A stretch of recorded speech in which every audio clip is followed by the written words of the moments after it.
사람으로서 삼가 천세를 기원하는 술잔을 올립니다. 1795년 정조가 화성 행궁에서 베푼 진차녀는 어머니의 회가변을 축하하는 효심의 자리였다. 더불어 화성 축성을 자축하는 조선 후기 최대의 행사였다. 화성은 조선 부흥을 이끌었던 정조 대왕과 실학자들의 꿈의 결정체였다.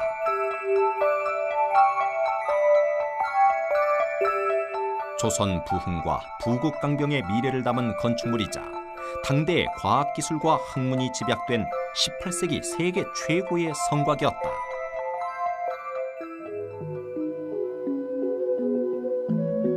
하지만 정조 사후 혼돈과 경랑의 역사를 겪으면서 화성은 파괴되고 사람들의 기억에서도 멀어져 갔다. 그런데 1997년 유네스코는 화성의 세계문화유산 등록을 결정한다. 이례적인 이 결정에 세계의 시선이 화성에 집중됐다. 파괴된 화성이 당당히 세계문화유산에 그 이름을 올린 것은 옛 모습 그대로의 완벽한 복원 때문이었다. 시공을 초월한 건축물. 세계가 인정한 화성의 부활에는 복원의 진실성을 뒷받침해준 한 권의 책이 있었다.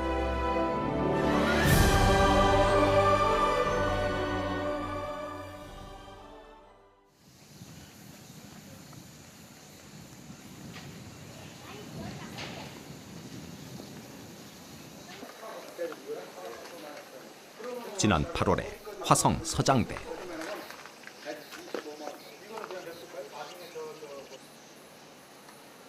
튼튼한 기둥과 오색 단청이 자태를 뽐내야 할 자리에 불탄 흔적만이 어지럽다.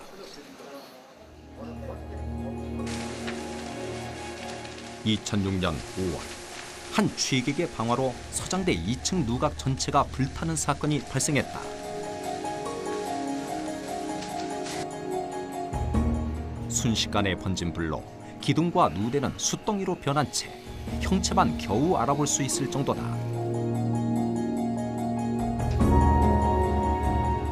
화재 후 보수 작업에 들어가 지금은 골조 작업에 앞서 해체 작업이 한창이다.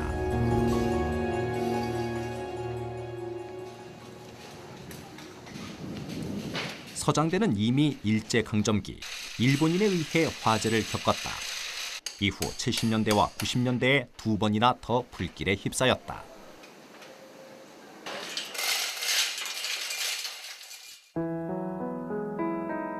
화성에서 가장 높은 곳에 위치한 서장대.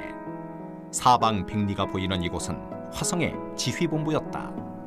서장대는 조선시대 이 지역 군사를 총지휘하던 곳으로 화성장대라고도 불렸다.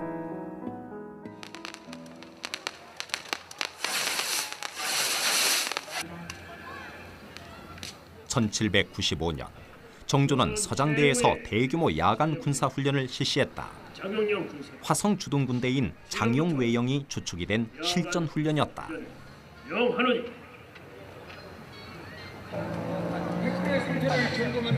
성에 불을 밝히고 5천 명의 군사가 일사불란하게 전투를 준비했다. 꼼꼼하게 따지고. 장용영이 힘과 기회를 갖춘 국왕의 친위 부대로 새롭게 태어나는 순간이었다. 정조대왕은 이곳 서장대에서 군사훈련을 지휘하며 조선 부흥과 왕조 정치의 꿈을 이루고자 했다.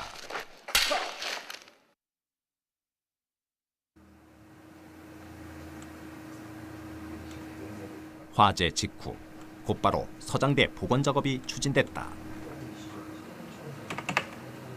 현장 실측을 바탕으로 복원을 위한 설계 작업에 들어갔다.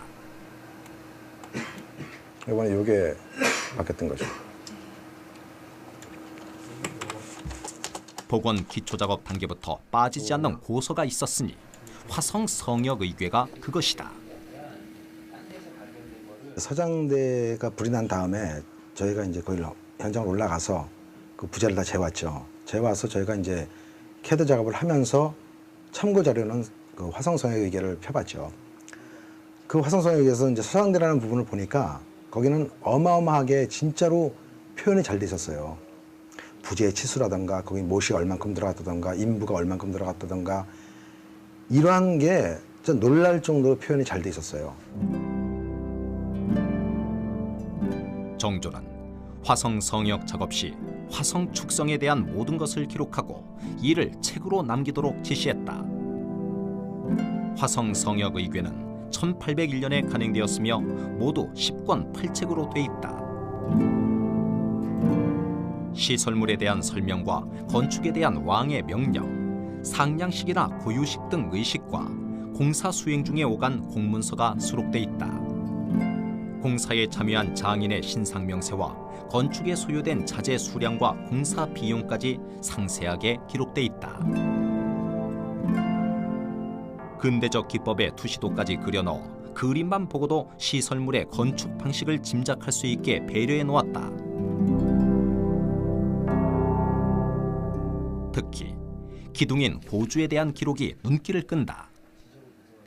이 고주가 상당히 중요한 부분이 뭐냐면은 이 상부 구조를 모든 하중을 다 받아요, 고주에서요. 그래서 고주가 굉장히 좀 중요한 부자라고 볼 수 있습니다. 고주가 4개라고 나와 있는데 여기에 지름이 한 척 6천으로 나와 있어요. 한 척 6천으로 돼 있거든요. 이게 이제 이 부분이 고주 부분이라는 건데 그래서 여기는 490으로 저희가 이번에 맞춘 겁니다. 490으로. 4개의 고주가 서장대 상부 구조의 하중을 바치고 있다.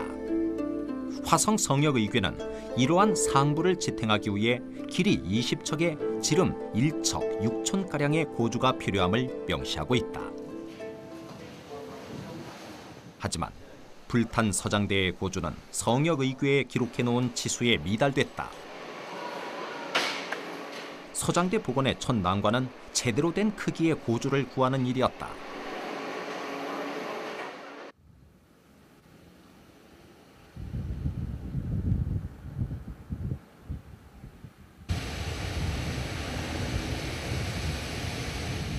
서장대 복원팀이 경상북도 영주의 한 제재소를 찾았다.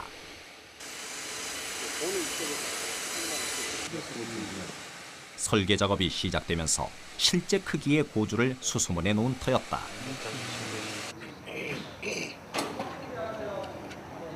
(150년가량) 돼 보이는 소나무. 화성 성역 의궤에 기록해 놓은 치수와 동일한 크기의 적송이다.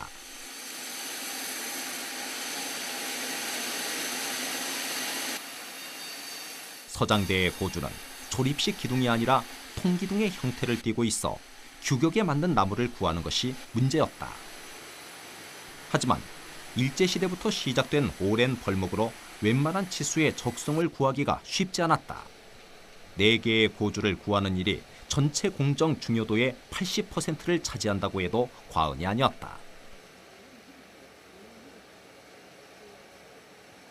워낙 이렇게 오래된 나무를 구하기가 힘들어서 설계상에는 러시아산 더글라스 소나무는 러시아 특성상 이런 굵은 소나무가 많기 때문에 그걸로 당초에 설계를 한 거였습니다. 그런데 이 러시아산 더글라스를 안 쓰고 다행히 서장대 복원을 위해서 이렇게 우리나라에서 오래된 고목을 구하게 돼서 저도 기쁘게 생각합니다. 이미 몇 번의 화재를 겪은 서장대는 엄밀히 말해 정조 당대의 서장대가 아니었다. 기둥으로 쓰일 목재를 구하지 못해 실제 크기에 미치지 못하는 나무로 복원해 놓은 것이다.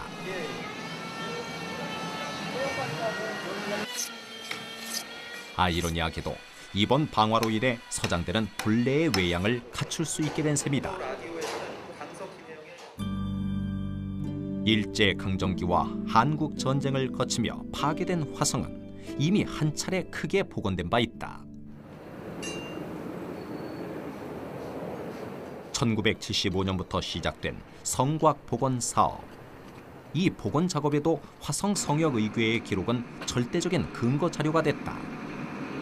전문가들은 화성 성역 의궤가 없었다면 성곽 복원은 불가능했을 것으로 보고 있다.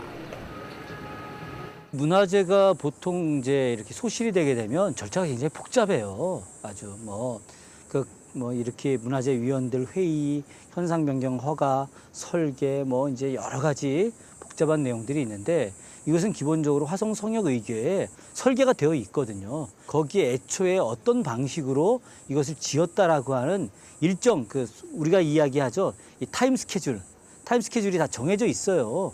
그거에 맞춰서 현대 석수들이 같이 참여를 하면 되는 것이기 때문에 문화재 설계가 아주 빠른 시간 내에 이루어질 수가 있죠. 화성 행궁에서 치러진 해경궁 홍씨의 회가변이 200여 년의 시공을 넘어 재현됐다. 조선시대 궁중의 진찬 상차림. 오늘날 궁중의 상차림을 알 수 있는 문헌 자료는 그리 많지 않다. 하지만 해경궁 홍씨의 진천녀는 또 하나의 의궤가 남아있어 원형 그대로 재현될 수 있었다. 정조는 화성 행차 준비 단계부터 해경궁 홍씨의 회갑과 관계된 모든 사항을 무려 112쪽에 걸쳐 기록으로 남겨놓았다. 화성 성역 의궤의 기본 모델이 되기도 했던 이 기록이 바로 원행을묘 정리 의궤다. 의궤라는 것도 그 어떤 행사에 따른 모든 기록을 담아서 후대에 그 다음 그런 또 행사를 할 경우에 또는 그와 유사한 행사를 할 때 참고 자료로 활용하기 위해서 만들어진 것이 의궤고 그 의궤를 통해서 계획을 세울 수가 있고 또 다른 행사를 모든 게 다 들어있기 때문에 또 하나는 그 의궤가 보여주는 또 하나는 투명성, 그 사업 진행의 투명성을 그 책에 담아서 보여준 것이다. 그렇게 볼 수가 있는 것이죠.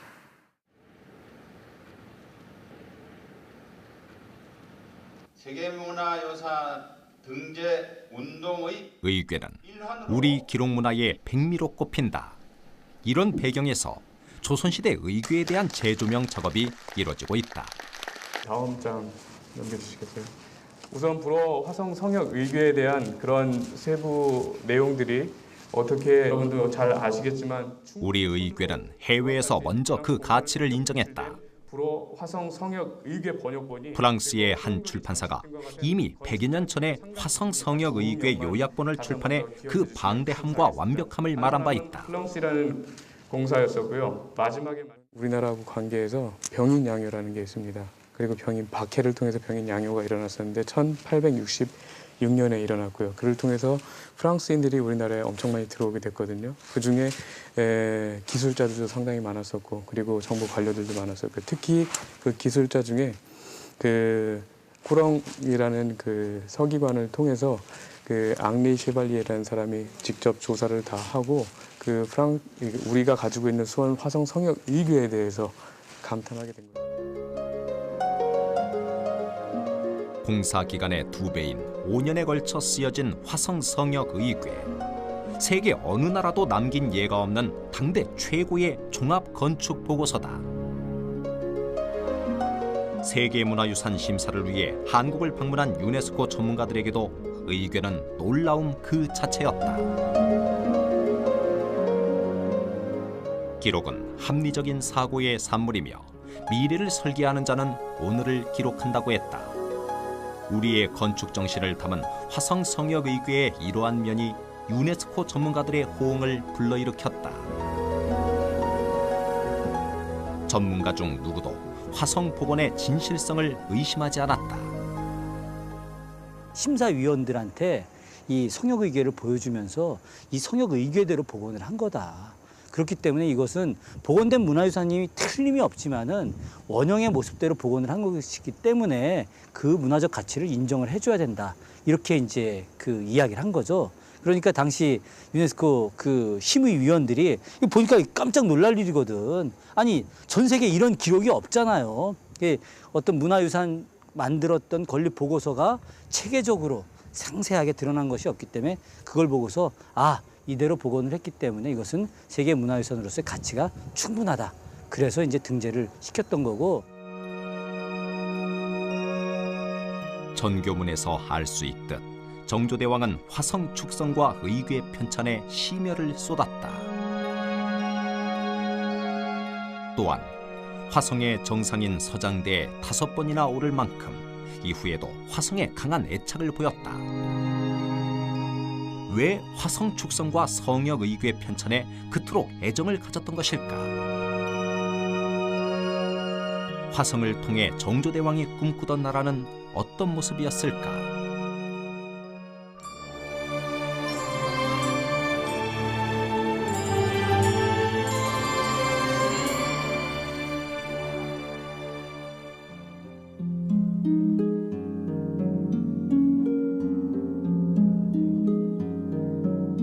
용주사는 정조의 아버지인 사도세자의 넋이 모셔진 곳이다. 백성에게는 효를 강조하는 왕으로서 내 아버님께는 효도 한 번 못하다니, 용주사는 정조의 이러한 탄식으로 지어진 사찰이다. 정조대왕께서 비운에 돌아가신 아버지 묘를 서울 시립대 뒷산에 있던 배봉산에 있던 묘를 이곳 천하의 명당이라고 말할 수 있는 화산으로 옮기면서 옮긴 뒤에 보경 스님으로부터 부모님의 넓고 큰 은혜를 설명한 부모 은중경 설명을 듣고 크게 감동을 받습니다. 그리고 용주사를 아버지의 묘가 있던 용능을 지키게 하는 능침 사찰로 지정합니다. 사도세자는 28의 나이에 아버지 영주에 의해 뒤주에 갇혀 죽음을 맞이해야 했다. 이 목판이 정조대왕께서 부모님의 은혜를 설명한 부모 은중경을 대량으로 인쇄하기 위해서 용주사에 기증한 목판이 되겠습니다. 뒤에 있는 목판이 한문 원전 목판이 되겠습니다. 앞에 있는 목판은 글을 읽기보다는 한문을 읽기보다는 백성들을 위해 만들어진 목판이 되겠습니다.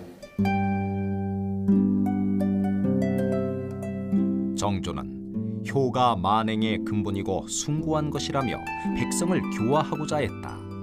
다시는 자신과 같이 불효하는 이가 없길 바라는 마음에서 그토록 효를 강조한 것이 아닐까. 화성 성역 의궤에도 정조의 이러한 마음을 담았다.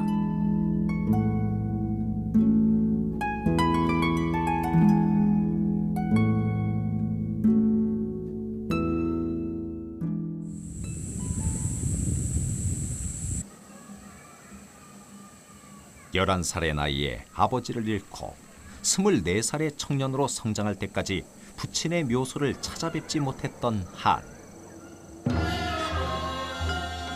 정조는 사도세자의 묘를 이장한 후 정기적으로 부친의 묘를 참배한다.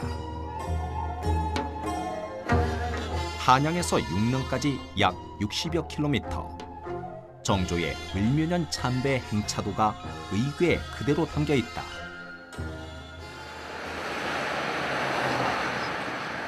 한양에서 수원으로 오는 길에 이르게 되는 지지대 고개. 정조는 아버지 묘의 참배를 마치고 한양으로 돌아가는 길이면 을에 이곳에서 행차를 멈추었다고 한다. 이곳 고개를 넘어서면 멀리서나마 능을 볼 수 없게 되므로 떠나기를 아쉬워했다고 전한다. 이곳에서 왕의 행차가 느려졌다고 해 한자에 더딜 지자를 써서 지지대 고개라 부르게 됐다. 정조의 지극한 효심을 엿볼 수 있는 참배 일화도 전해온다. 소나무에 솔잎을 송충이들이 막 갉아먹고 있었어요. 그래서 정조께서는 그 중에 왕초 송충이라고 하는 송충이 하나를 깨물지요. 깨물으면서 아무리 너 같은 미물이라도 원통하게 돌아가셔서 비참하게 그렇게 돌아가신 내 아버지의 능을 수호하고 있는 소나무의 솔잎을 갉아먹으면 되겠느냐 하고 호통을 치십니다. 그러니까 갑자기 비바람 천둥이 몰아치면서 나머지 송충이들이 다 떨어졌다는 것은 어린애들도 많이들 어디서 책에서도 보고 듣고 오는 설하고요. 아버지 묘 주변의 송충이조차 효를 거역한다고 여긴 정조. 급기야 주민에게 송충이를 잡아오게 해 보답하고 이 일로 육릉 일대의 송충이가 박멸됐다는 이야기까지 전해온다. 사도세자의 죽음은 조선 후기 정치사에 파란을 예고한 일대 사건이었다.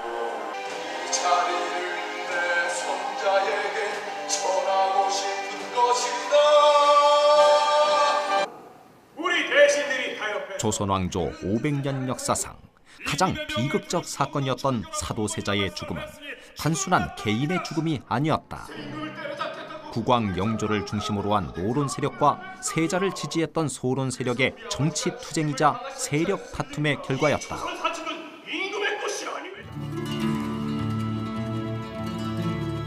사도세자 사후 당쟁은 사도세자에 대한 영조의 처분을 두고 시파와 벽파로 나뉘고 정조는 아버지 사도세자를 동정했던 시파를 선택한다. 우리가 여기 두고 어디로 간단 말입니까? 그렇습니다. 정조는 왕권 강화를 위해 새로운 정치 공간이 필요함을 절감하게 된다. 그래서 수원 화성에 새로운 성을 세우려는 것입니다.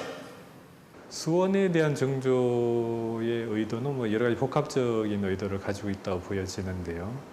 우선은 이제 표면적으로 내세운 효라는 것이 있죠. 그러니까 사도세자 무덤이 이쪽에 있으니까 그것을 보호하는 이제 화성을 육성하겠다. 그래서 효라는 의미가 있고, 그 다음에는 정치적으로 이곳을 이제 새로운 어떤 정치 거점으로 삼음으로써 정조 자신이 생각하는 이제 정치 개혁, 특히 사도세자를 이제 완전히 복권시키는 그런 어떤 정치적 의도를 실현시키는 거점으로 삼으려고 했던 것 같습니다. 화성은 널리 알려진 것처럼 효의 상징물만이 아니었다. 정조가 직접 선택한 지지 세력과 함께 개혁을 이끌어갈 정치적 장소이기도 했다. 자신의 입지를 굳혀줄 정치 공간을 아버지의 추모 사업과 연결해 일석이조의 효과를 얻고자 했던 것이다. 화성 행궁에는 정조가 앞날을 내다보며 자신의 의지를 담은 건물이 남아있다. 노래당, 늙어서 내려와 살 집이란 뜻으로 정조의 속뜻을 가늠할 수 있는 이름이다. 장안문이란 명칭 또한 정조의 이러한 의도를 엿보게 한다. 화성의 정문을 장안문이라 이름 짓는데 장안은 수도를 뜻하고 있다.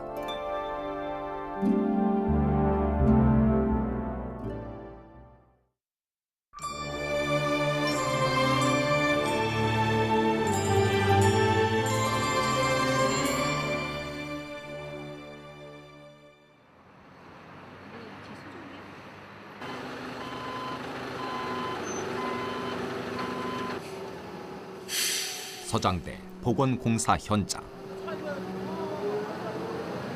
영주에서 구한 기둥 목재가 화성으로 이동되었고 상부 구조를 받칠 기둥 목재가 마련된 뒤 작업은 빠르게 진행됐다. 둘레 1.5m에 길이 7m가량의 기둥을 세우는 작업이 서장대 복원의 핵심이었다. 만만치 않은 무게를 감당하기 위해 50m 높이의 대형 크레인이 동원됐다. 하나씩은 가져가서 사람의 힘으로 어찌할 수 없는 작업은 기계를 동원한다 해도 가능하면 전통 건축 방식에 따라 작업을 진행했다.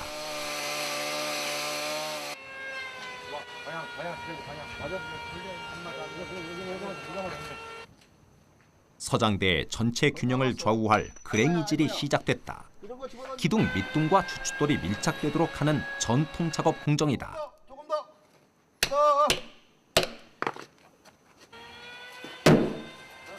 기둥 하나의 그랭이질로만 거의 반나절이 소요됐다.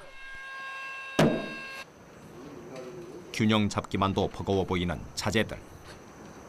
더 미려. 잠깐만 더 미려. 잠깐만. 화성 건축 당시 이 자재들은 어떻게 운반되고 들어올려졌을까? 수원 화성문화재의 한 프로그램으로 축성 체험장이 선보였다.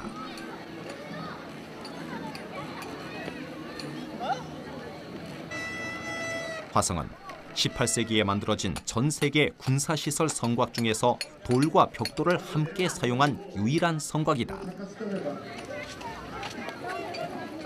성곽 축조에 필요한 돌을 쉽게 들어옮기려 특별히 고안한 장비가 거중기다. 거중기는 작업 능률을 4~5배가량 향상시킬 수 있는 구조 역학적인 원리를 이용한 과학적인 기자재였다. 화성 축조 당시 거중기의 역할은 대단했다. 의궤는 12,000근의 큰 돌을 불과 30명 장정으로 움직여 한 사람당 넉넉히 400근을 감당할 수 있다고 전한다. 이러한 과학적 장비를 활용해 10년을 목표로 했던 공사 기간을 2년여로 줄이고 공사 기간 중 단 한 명의 사망자도 내지 않았다.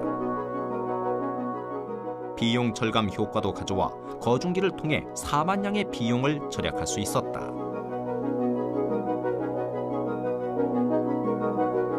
다듬어진 돌을 멀리서 옮겨올 때는 대형 수레인 대거가 인부의 힘을 덜었다.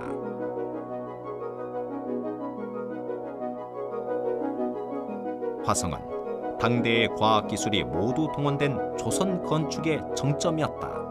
이는 18세기 세계 최고의 건축술로 지금도 화성은 세계 성곽의 기념비로 꼽히고 있다.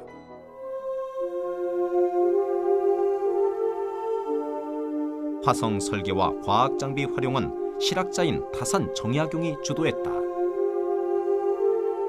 정약용의 저서들은 주로 현실에서의 쓰임새를 강조한 실용적인 내용이 주를 이루었다.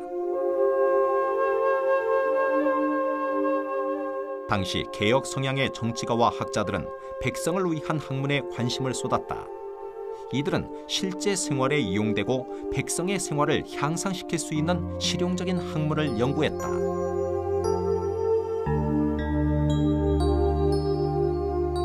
임진왜란과 병자호란 뒤인 17, 18세기 조선은 국가 재정이 줄고 농토가 황폐화되면서 백성의 생활은 큰 어려움을 겪게 된다. 하지만 지배계층인 양반 사대부는 당파 싸움에만 치중해 원성을 샀는데 이러한 시대에 실학이 등장한다.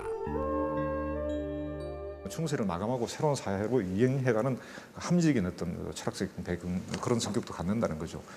그 시대에 이제 그런 성리학을 더 뛰어넘어서 새로운 이제 그 실학이라고 하는 게 등장하지 않습니까? 그 실학이 이제 그런 합리성 위에 관념성이나 통치 이데올로기의 성격을 벗어버리고 일반 민들의 생활과 관련해서 이제 이걸 결합해서 새로운 이데올로기를 만들어 놓은 것이 이제 실학이라고 보는데 그 실학 시대라고 하는 아까 르네상스라고 하는 그런 시대의 어떤 배경과 관련해서 이런 것이 나오게 되지 않았는가 그렇게 생각하고. 실학은 조선시대의 현실 개혁 이론이자 실천 활동이었다. 실학자들은 정조를 통해 사회 개혁 의지를 다졌고 정조는 새로운 신화와 함께 백성이 잘 사는 나라를 건설하고자 했다. 수원은 조선의 새로운 관문이 될 것입니다. 화성 건설이 이들의 이상을 실현시켜줄 무대였다.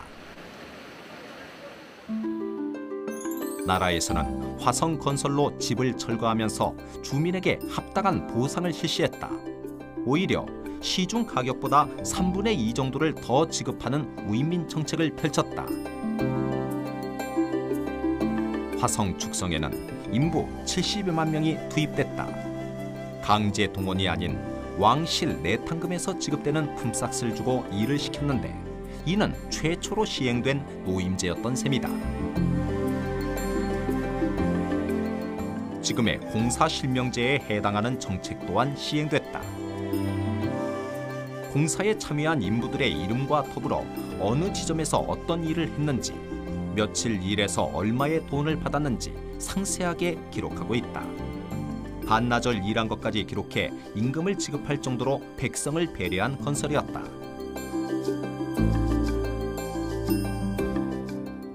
국가적인 공사를 하면 되게 백성들한테 세금을 걷어가지고 공사를 하게 되죠.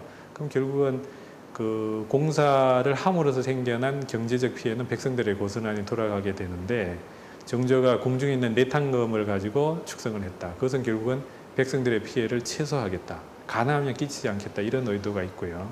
또 그렇게 해서 쓰여진 예산 중에서 남은 부분은 다시 백성들을 구휼하는 정리곡을 사용하는데, 그렇게 사용한 거로 봐서 위민 정치를 보여주는 대표적 사례였다. 이렇게 이야기할 수 있을 겁니다. 성역에 사용된 자재의 출처 또한 투명하게 기록해 놓았다.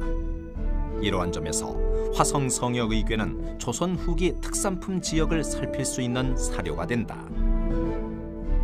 지역별, 분야별 장인까지 명시해 당시의 상공업 현황을 짐작하게 한다. 화성성역의궤는 조선 후기 사회상과 생활상을 전하는 귀중한 인문지리서인 셈이다. 사람들을 다 고향으로 되돌려 보내는데 안 가려고 하는 사람들이 있습니다. 왜 그러냐면 고향에 가서 먹고 살 수 없으니까, 굶어 죽으니까.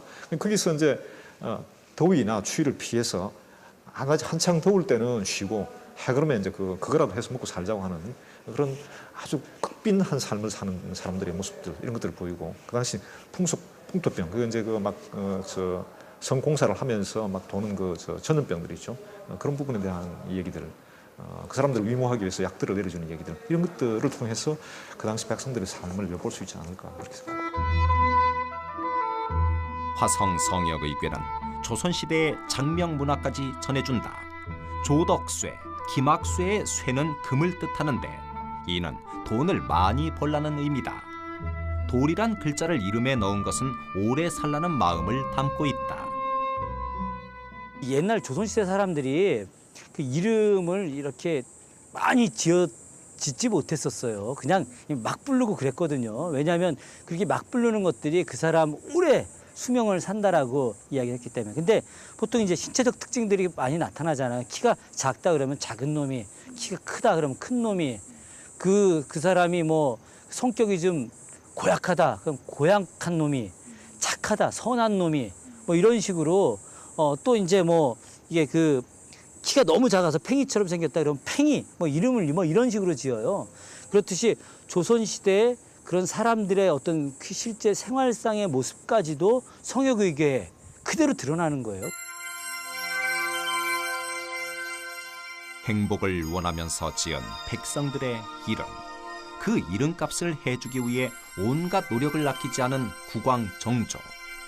화성성역의궤에서 보여지는 기록의 진실성은 애민 군주 정조의 면모를 유감없이 전해준다.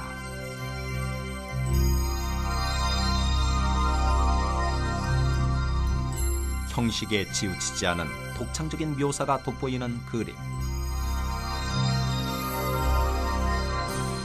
정조가 제위 당시 그린 그림으로 그린 이의 꾸밈없는 성정을 드러낸다. 정조는 시와 글에도 능했다. 직접 지은 시와 논문 제문이 184권 100책에 달하는데 홍제전서라는 왕의 개인 문집으로 남아있다.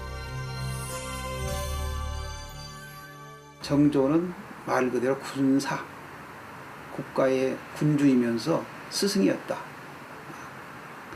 군주 이전에 아주 큰 학자였다. 이렇게 얘기할 수 있을 정도로 굉장히 많은 학식을 가진 그런 군주였습니다. 조선조의 군주가 그렇게 많지만 개인의 문집을 남긴 군주는 정조밖에 없습니다. 학문과 예술을 가까이 하고 백성을 사랑한 군주. 그래서일까? 화성 공사가 끝날 때까지 누구 하나 이탈하지 않고 자리를 지켰다고 한다. 이것이 세계문화유산 화성 건설의 또 하나의 비밀이 아닐까?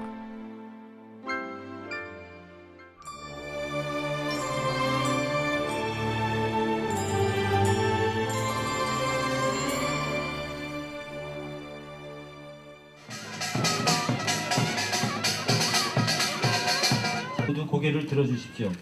서장대 복원공사 3개월째 상량식이 열렸다. 상량식은 기둥을 세우고 보를 얹은 다음 마룻대를 올리는 의식으로 전통 방식에 가깝게 진행됐다. 이제 얼마 뒤면 서장대가 제 모습을 드러낼 것이다. 화성의 시설물은 군대를 주의하는 시설과 적을 관측하고 공격하는 시설로 나뉜다. 꽃을 찾고 버들을 쫓는 정자라는 뜻의 방화 수료정. 연못의 바위 위에 건축물을 지어 올렸다. 겉으로 보기엔 경치 좋은 정자지만 벽돌로 쌓은 돌성 위에 공격용 진지가 구축돼 있다.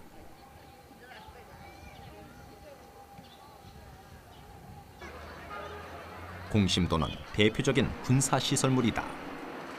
3층으로 이루어진 내부는 총과 포를 이용할 수 있도록 설계돼 있다. 먼 곳에 있는 적과 가까이 있는 적의 움직임을 모두 볼 수 있도록 관측구의 각도를 달리해 놓았다.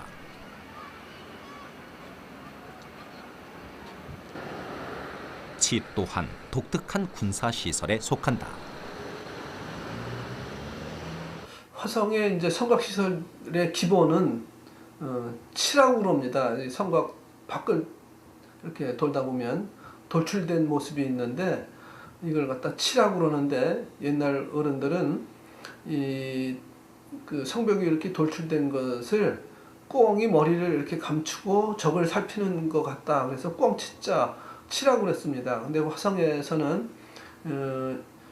160m 간격으로 치가 계속 있습니다. 그래서 화성은 그 총하고 대포를 겨냥해서 만들었기 때문에 아까도 말씀드린 것 같이 한 160m 간격으로 있는데 양쪽에서 이렇게 가운데 접근해 오는 적을 방어할 수, 공격할 수가 있기 때문에 아주 과학적으로 만들어진 그런 성곽이라고 할 수 있습니다.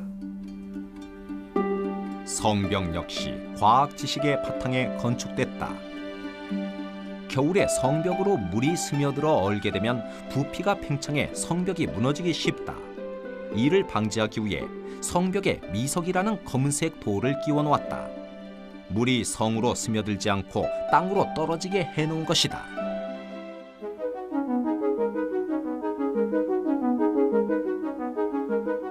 총 길이 5.7km, 면적 40만 평에 달하는 수원 화성은 주거 공간의 기능과 전투 기능을 동시에 수행할 수 있도록 과학적으로 설계됐다.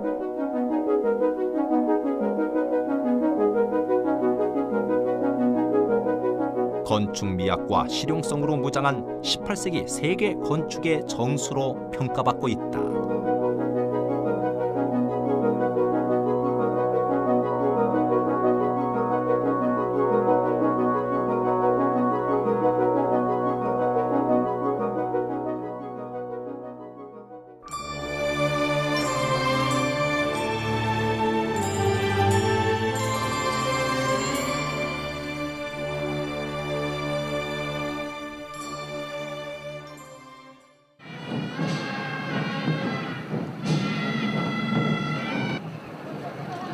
정조 19년인 1795년의 화성 행차.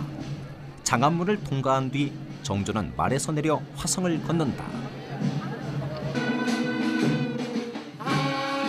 군림하는 왕이 아니라 눈높이를 맞추어 백성과 대화하길 원했고 생활을 직접 확인하고 싶어서였다.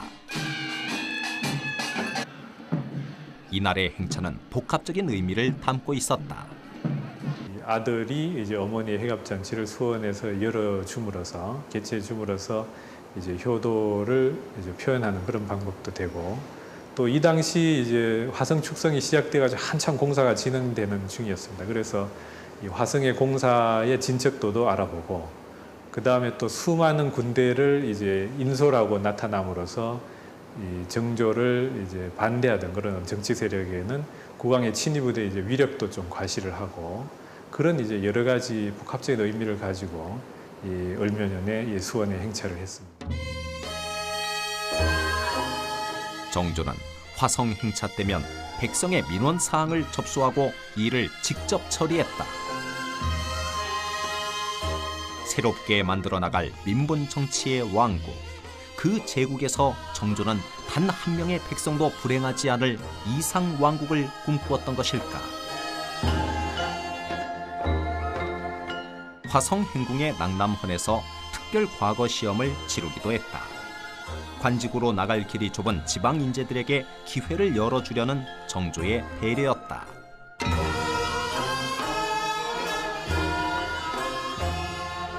또한 정조는 노인들을 모아 경로잔치를 열고 곤궁한 백성에게는 쌀을 나눠주는 등 보기 힘든 선정을 베풀었다.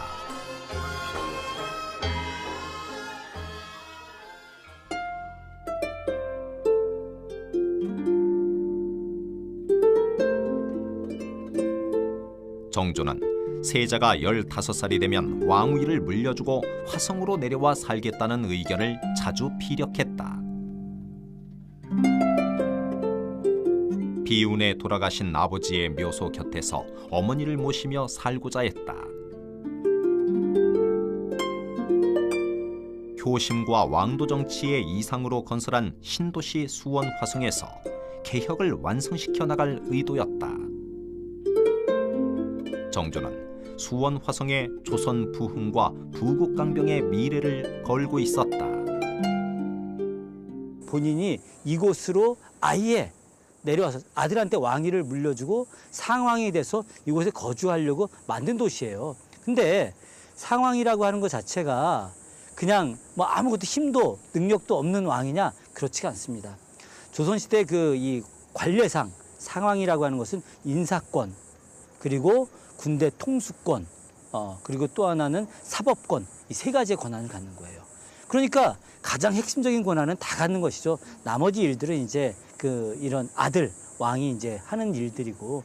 그래서 정조대왕은 이곳에 수원을 거점으로 완벽한 성을 중심으로, 그리고 5천의 군사들을, 최정예 군사들을 중심으로 이곳에 머물면서 바로 조선사회에서 있었던 병폐들 다 없애버리고 새로운 나라를 만들려고 했던 것이죠. 어찌 되었는가? 성양 정기산을 올렸는데 넘기시지 못하고 토해내셨습니다. 그럼 어찌 된다는 건가? 두시면 안 됩니다. 1800년 여름, 정조는 갑작스런 질환을 앓는다. 그리고 화성으로 옮겨갈 뜻을 이루지 못하고 끝내 숨을 거둔다. 꿈과 이상을 담았던 화성이 완공된 지 4년 뒤였다. 정조의 죽음으로 수원은 최고의 계획 신도시에서 한낱 지방도시로 입지가 좁아진다. 강경 보수 세력이 정권을 잡고 개혁과 왕도 정치의 이상은 역사의 뒤안길로 접어든다.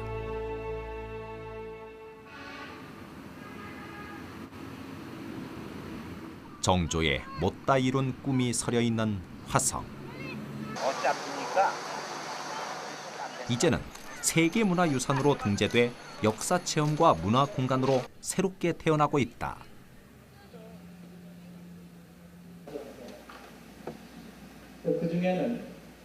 수원시는 화성에 이어 의궤의 유네스코 세계기록유산 등재 준비를 서두르고 있다.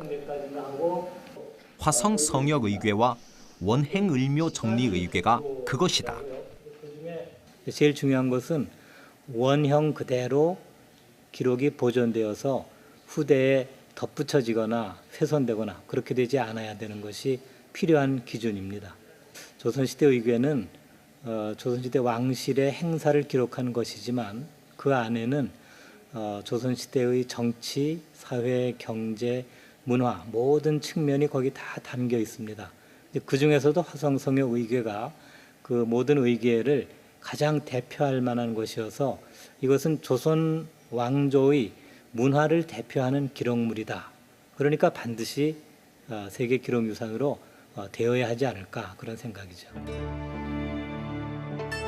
의궤가 세계 기록유산으로 등재될 경우 수원은 기록유산과 문화유산이라는 두 유형의 세계문화재를 보유한 도시로 기록될 것이다.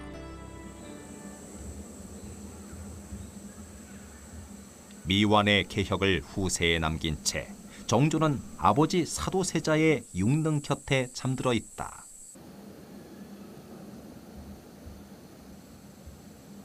주변에 자라고 있는 상수리 나무는 정조대왕의 개혁 의지를 담은 듯 굽지 않고 곧게 뻗어 지금도 왕도 정치의 이상을 전해준다.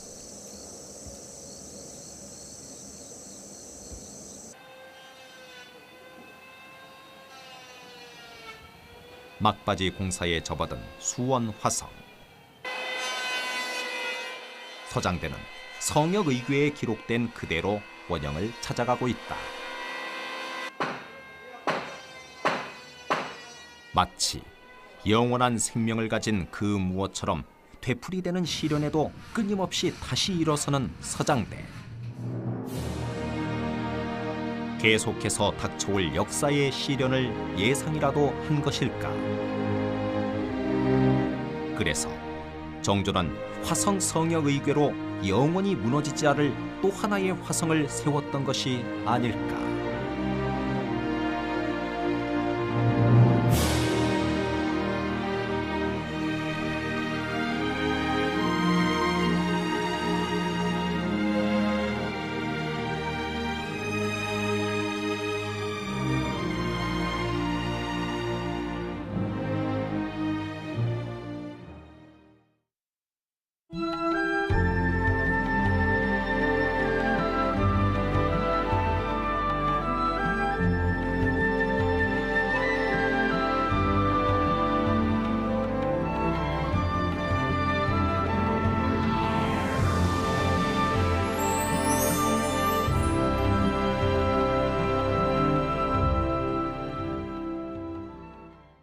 이름을 올린 것은 옛 모습 그대로의 완벽한 복원 때문이었다.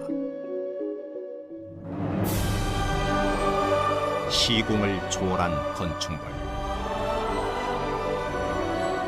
세계가 인정한 화성의 부활에는 복원의 진실성을 뒷받침해준 한 권의 책이 있었다.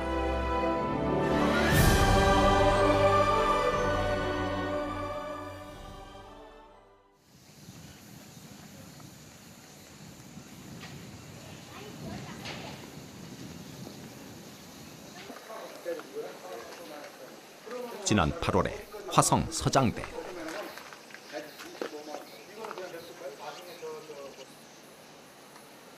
튼튼한 기둥과 오색 단청이 자태를 뽐내야 할 자리에 불탄 흔적만이 어지럽다.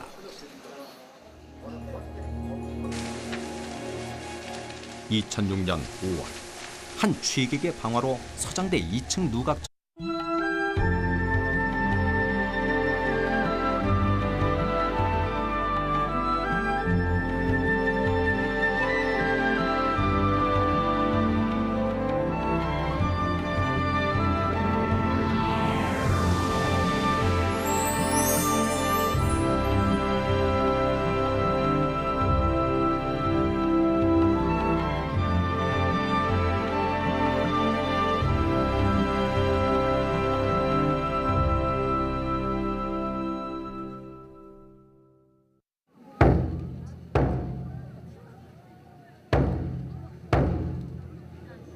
경화하는 마음 누를 길 없어 삼가 천세를 기원하는 술잔을 올립니다.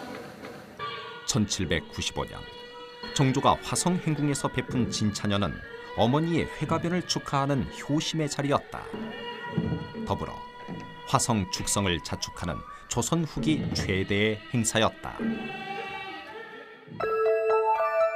화성은 조선 부흥을 이끌었던 정조 대왕과 실학자들의 꿈의 결정체였다.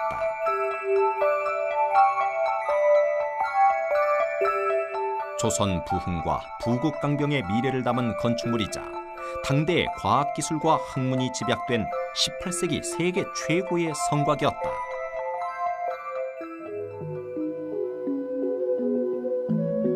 하지만 정조 사후 혼돈과 경랑의 역사를 겪으면서 화성은 파괴되고 사람들의 기억에서도 멀어져 갔다.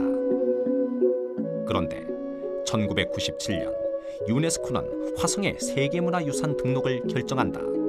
이례적인 이 결정에 세계의 시선이 화성에 집중됐다. 파괴된 화성이 당당히 세계문화유산의 그 전체가 불타는 사건이 발생했다.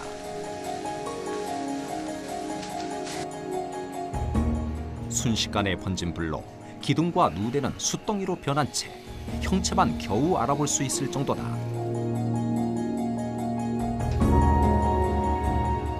화재 후 보수 작업에 들어가 지금은 골조 작업에 앞서 해체 작업이 한창이다.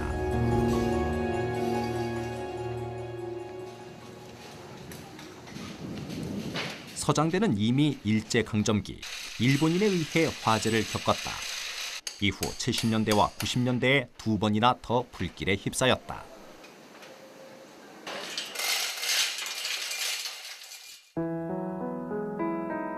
화성에서 가장 높은 곳에 위치한 서장대. 사방 백리가 보이는 이곳은 화성의 지휘본부였다. 서장대는 조선시대 이 지역 군사를 총지휘하던 곳으로 화성장대라고도 불렸다.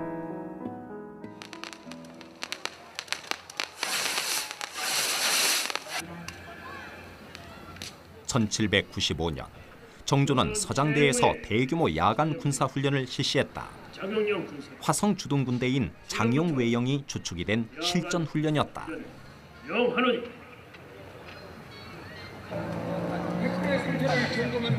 성에 불을 밝히고 5천 명의 군사가 일사불란하게 전투를 준비했다.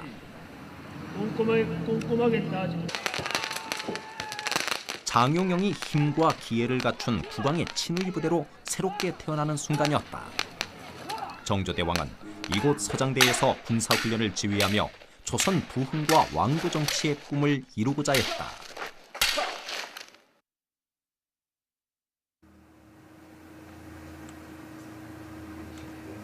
화재 직후 곧바로 서장대 복원 작업이 추진됐다.